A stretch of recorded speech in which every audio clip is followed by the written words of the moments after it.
My fiancé almost passed away in a car accident. That's when my mother-in-law told me he cheated on me with an ex. Now he's recovering well. I feel so guilty for wanting to end it. I feel like a horrible person. We're supposed to get married on August 20th in a small ceremony. I've, female 33, been with my fiancé, male 34, for 6 years, engaged for 1, the best years of my life. He's brilliant in every way, or so I thought. The accident happened 6 weeks ago. A drunk driver hit my fiancé's car. I spent the worst night in my life in the hospital waiting for answers from the doctors, and he went through hours and hours of surgery. His parents and brothers were also there waiting. I've always loved his family and they love me. His mom was one of my favorite people and we got along very well. She was happy to have me as her first daughter-in-law. She's religious, and when my fiancé was hovering between life and death, she was worried about his sins, so she told me that he cheated on me about 2 months ago with an ex he bumped into.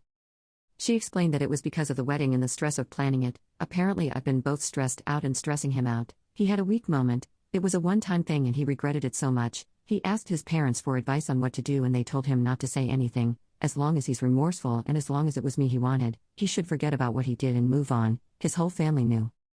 After the hospital he moved back to his parents' house because we live in a flat without lifts. I visit him every day. I haven't told him that I know, and his family is acting like nothing has changed. They're very happy he's doing better, and understandably so, and my presence by his side is very helpful according to him and his family.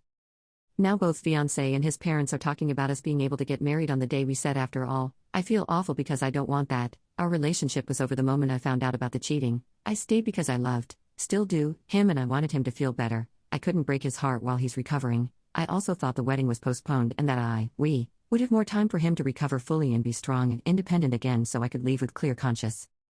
I tried to speak to his mom today, but she just started hyperventilating and kept telling me not to do this. She made a mistake by telling me and that I shouldn't take advantage of what she said in desperation to punish him and crush his spirit. He's still recovering and he needs me. I have been thinking since my talk with his mom about everything, and I'm so angry at him. I'm ashamed that even when I was worried about his life I was very angry and resentful. We were supposed to have our wedding in this beautiful manor house that he found that's all-inclusive, with our most important people. My best friend is a DJ and my parents paid for the whole thing even though they're much poorer, so I don't know where the stress has come from. We fixed everything in a week. I'm so angry and I've kept bottling it up since the accident. I'm afraid I'm going to explode soon.